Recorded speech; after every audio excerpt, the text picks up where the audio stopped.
नमस्कार, मैं हूँ शालिनी और आप देख रहे हैं BBN भव्य भारत न्यूज। चलिए शुरू करते हैं आज की मुख्य खबरें।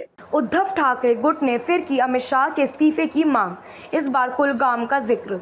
जम्मू कश्मीर के कुलगाम में गैर स्थानीय मजदूरों पर हुई आतंकी हमले को लेकर शिवसेना उद्धव बाला साहेब ठाकरे के मुखपात्र सामना ने केंद्र सरकार पर तीखा हमला बोला है।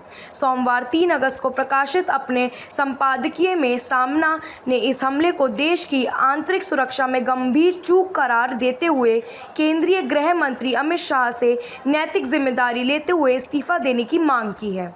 संपादकीय में कहा गया है कि कुलगाम में हुई आतंकी हमले में 2 गैर स्थानीय मजदूरों की जान गई।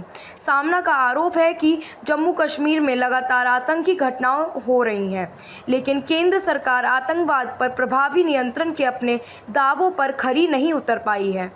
लेख में पुलवामा, पहलगाम और अब कुलगाम की घटनाओं का हवाला देते हुए केंद्र सरकार की सुरक्षा नीति पर सवाल उठाए गए हैं।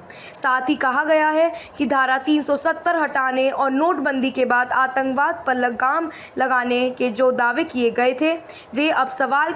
लेख में पुलवामा, पहलगाम और अब कुलगाम की घटनाओं का हवाला देते हुए केंद्र सरकार की सुरक्षा नीति पर सवाल उठाए गए हैं।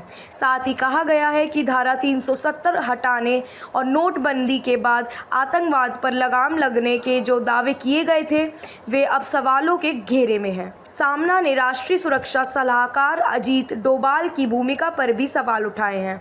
संपादकीय में कहा गया है कि देश की आंतरिक सुरक्षा की जिम्मेदारी जिन लोगों के कंधों पर है, उन्हें इन घटनाओं की जवाबदेही लेनी चाहिए।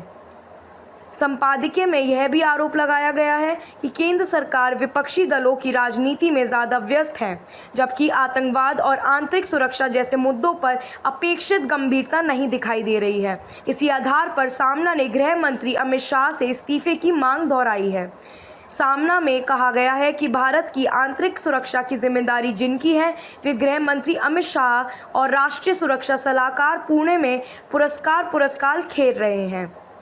तो अभी तक के लिए इतना ही। मैं शालिनी आपसे विदा लेती हूँ। अगली खबर में फिर मुलाकात होगी एक और खास खबर के साथ। तब तक के लिए बने रहिए BBN भव्य भारत न्यूज के साथ। नमस्कार।